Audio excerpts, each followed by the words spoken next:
So it's another day and another thing has broken. In this case, it's my electrified blinds. When I say I electrified my blinds, it's not quite like that. Let's move up over here. Through here we can see this little unit sitting over in the back here. If I push a switch here, this will wind my blinds up or down. There's one on either side because there's two blinds. Now recently, the one on the messy side of my desk over there, that is through that pile of junk over there somewhere, has stopped working.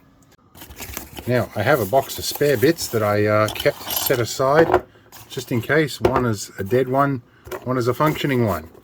I don't remember which is which. We will test them out and find out, but I'm going to have to do a replacement either way.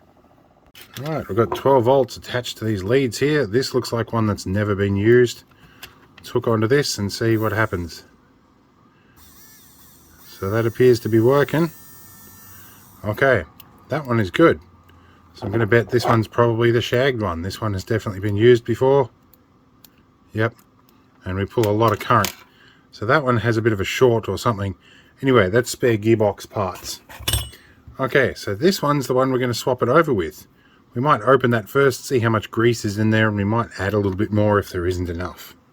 Now there is a bit of annoying background noise. We'll turn that off. That's from the CCTV system. Let's open this gearbox up. See how much grease is in here.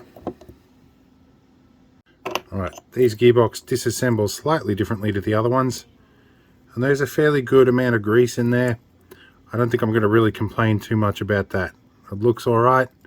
And these are set up like a worm drive so that they can't be reverse driven, which is actually nice. It means my blinds don't roll up or down when they get loose. Getting this to mesh again, however, is a slightly different matter. But with a little bit of persistence, you can get that back in. Now these are 14 RPM 12 volt ones, just about the right speed. Let's put these screws back in. We'll go around the other side and see what we can do. Alright, this is a gear drive here, and I custom made these little drive flanges for the ball chain. And the advantage of these is I can put them on either way, depending on which way the motor's turning. And I think I know why this motor stopped moving. It might not be buggered at all, it might be just that the cables come off it. So, let's put the cables back on. So my normal soldering iron doesn't quite reach out here. I'm going to use the Ryobi one that I modified. Alright, I'm going to grab some cable here. Hopefully I'm in focus. This is some easy to damage cable. It's very thin stuff, but I got it cheap. Now I don't recall which way around the polarity is in this, but we'll just flip this guy around to suit the polarity. Now this has to have only happened sometime this morning because I rolled this curtain up this morning.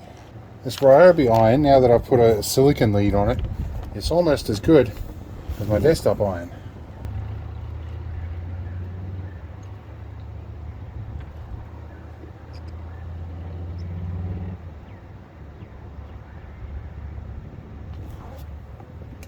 Alright, easy job. Let me go test it and see if it's running in the right direction. Because I can still flip the wires easily at this point. Where are we? The notch is at the top there.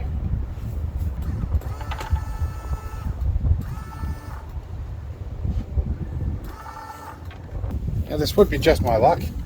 50% chance of getting it the other way around, and it's driving in the opposite direction. Now, I do want the chain in this orientation for tension purposes, but it's not strictly necessary. I could just flip it around. Being as I'm here with a hot iron, we're just going to swap the polarity on the motor.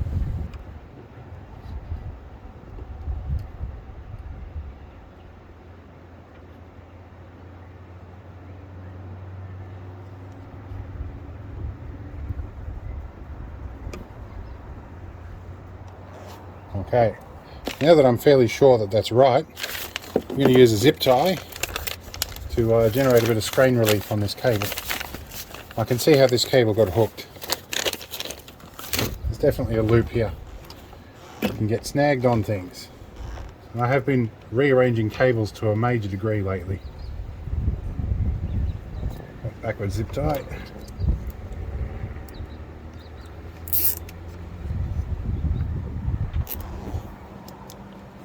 That should help with the strain relief.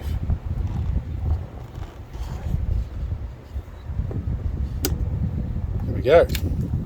Alright, we'll go inside and see if we can wind the blinds down. Alright, we're going to take a look over the messy side of my desk. We're going to wind both blinds down.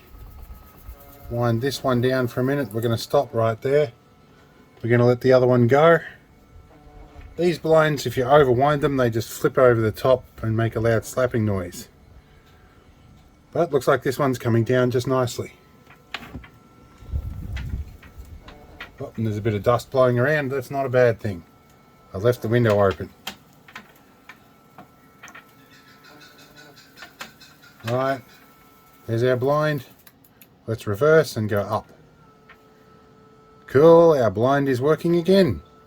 So, we have electrified blinds, and we're going to wind them both up now.